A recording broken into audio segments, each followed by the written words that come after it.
The average NBA basketball player's career lasts 4.5 years. It's not often you think you've seen something you couldn't possibly see in the NBA. Jeremy Lin came from nothing to greatness. Nobody thought he could play. He had to fight for everything that he got. For me, it's been sobering to realize that, and so, hey, what are some other things that I should be thinking about leaning into? What does life after basketball look like? Or how can I kind of take what I've built from the basketball side and then continue to build it? I always thought basketball was the end, but I'm realizing basketball is a means to an end. And sometimes I feel like God doesn't actually care that much about my basketball. He's just using basketball as a way to get to my heart.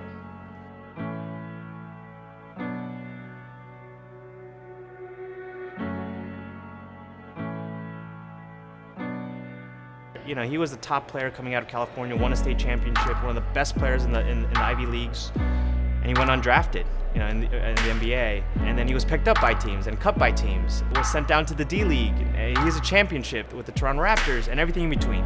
I think that all of this, God continues to lead him to the opportunities that God is opening doors for. And Jeremy has always been faithful in stepping into this role of, God, where do you have me next, and where can I be pursuing you?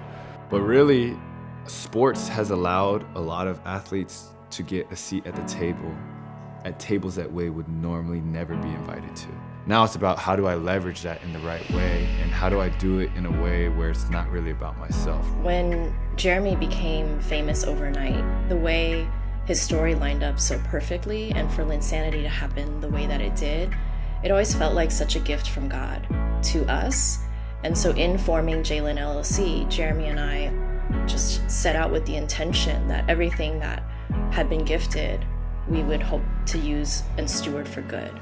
So that would be the celebrity, the publicity, the wealth. As we think about stewarding what God's given us, there's different forms of capital. There's financial capital, there's familial capital, there's network capital, and there's capital that's associated with being famous. And so when you think about individuals like Jeremy Lin, or individuals like Tim Tebow, or other folks whom God has positioned in very public roles where there are millions and millions of people who follow what those individuals do, those folks are using a different form of capital to be able to catalyze not just their own investing activity, but actually inspire others to come alongside them and join them in that fight. Ever since I remember, he has always been very philanthropically minded.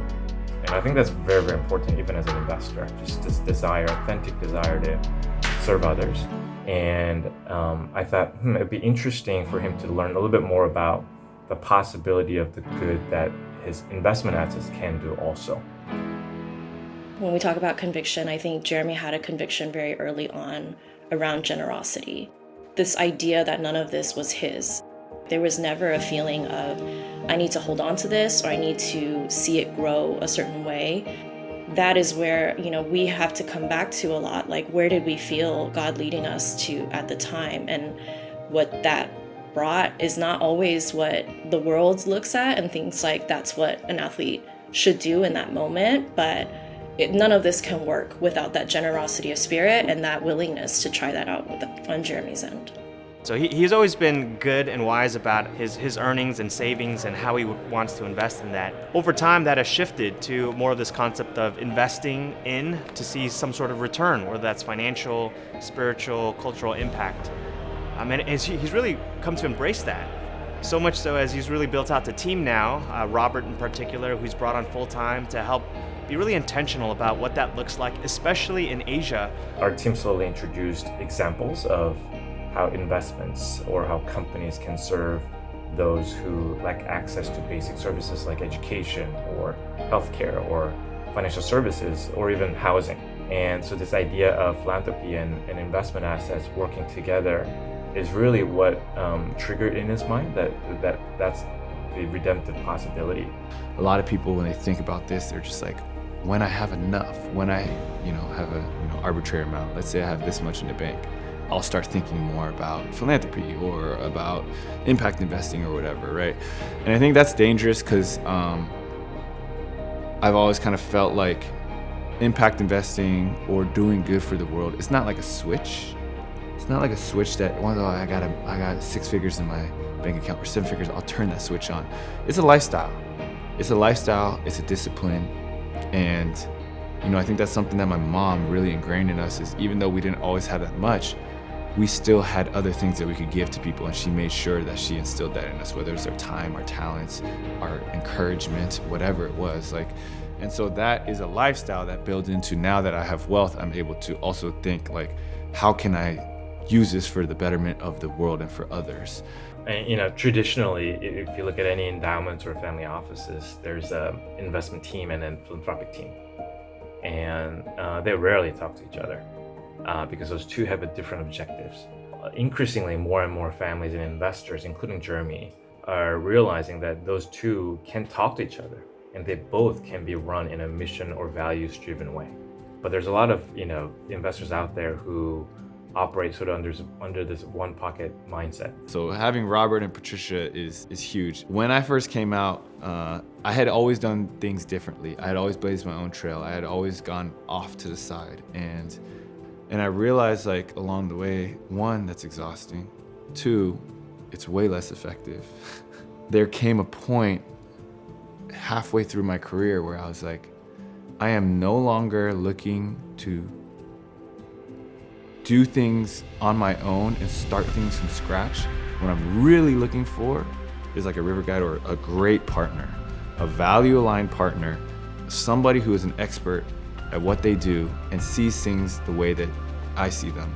But the beauty of a team is that we all come from different backgrounds. We all have different giftings.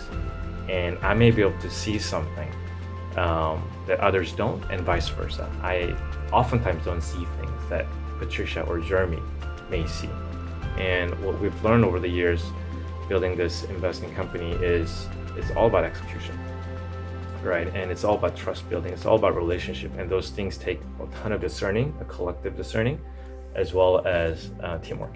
People are drawn to excellence, and there's a lot about being an athlete and training and performing that is similar to running a company.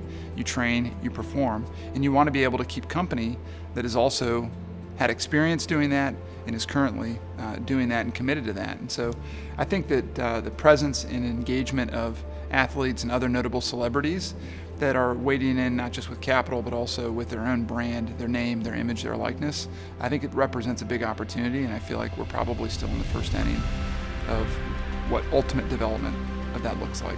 Under the JLIN brand, we've been doing this for 14 years now. There's obviously the athlete portion, there's the off-the-court endorsements, whether it's the shoe line, the clothing line, or all the other endorsements that we have. And then there's the storytelling arm. And then we have the Capital Studio, which is focused on impact investing. And then there's the philanthropic arm. These 5 arms are what we have built the brand around. I've kind of been called to steward money, and if I want to continue to do that and I want to run the race of life well, this is a great way that I feel I can continue to do that for years and decades.